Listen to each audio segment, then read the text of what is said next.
Fundamentally, the themes haven't changed. I mean, I've always been writing about love and sex, death, morality, human talent for cruelty, and the occasional astonishing moments of compassion. Those have always been, no matter what I think I'm writing about, that's the stuff that comes through. Because at bottom it's always writing about the gap between the way we are and the way we want to be. And that's where the comedy is, and that's where horror is, and that's where tragedy is, and that's where, you know, love is. So anything that exploits that gap is going to be grist to my mill. I looked out of the window. The snow was coming down with the implacability of an Old Testament plague. In Earl's Court Road, pedestrians tottered and slid, and in the cold, swirling, angelic freshness, felt their childhoods still there, and the shock like a snapped stem of not being children anymore. 2 nights ago, I'd eaten a 43-year-old hedge fund specialist. I've been in a phase of taking the ones no one wants. The structural or formal antecedent for this novel is actually the movie An American Werewolf in London, which I did see when it was released in whatever it was, in the 80s. But I did not have it consciously in mind when it came to writing The Last Werewolf. It was only actually when I was about 2/3 of the way through the book that I kind of caught up with my subconscious, as it were, and realised that actually that was kind of the template.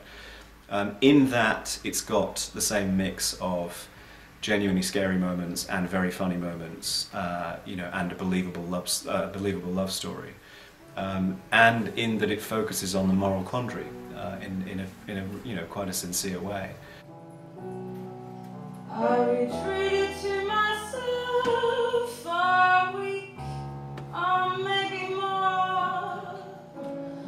I do these things that you learn how to enjoy. The appeal of Tallulah was several-fold, I suppose. I mean, in that one is that Jake is very much within my comfort zone. I can write that kind of character in my sleep.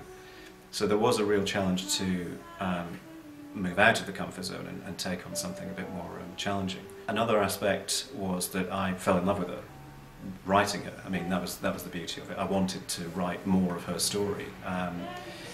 And I suppose really in terms of the genre norms, you know, the woman, the female, in horror movies certainly, is, you know, running through the woods in a state of distress.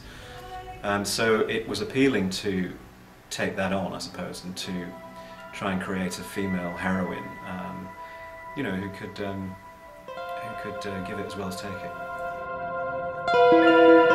Tallulah Rising picks up not very long after. Tallulah is alone, on the run, and pregnant, and does not quite know what that's going to mean. So it's a traumatic condition, because one of the things that she discovers is that pregnancy and the curse don't get along. At the time of the month when the hunger kicks in, it sets up a terrible kind of biochemical conflict between the two drives. So it's an extremely painful condition. That said, she does manage to give birth. Leaves are almost done in, but she thinks the worst is over until the door opens and a whole new nightmarish scenario unfolds. Life is nothing but a statement of what happens to be. That is all ye know on earth, and all ye need to know. A few seconds wasn't much to swallow a universe of pointlessness, but it was all the time I had. A breeze stirred the honeysuckle, the hairs on my ears and delirious wet snout. My scrotum twitched, and my breath passed hot over my tongue. I pictured my human self jumping the 20 feet, felt the shock of smashed ankles and slivered shins. Then the power, like an inkling of depravity.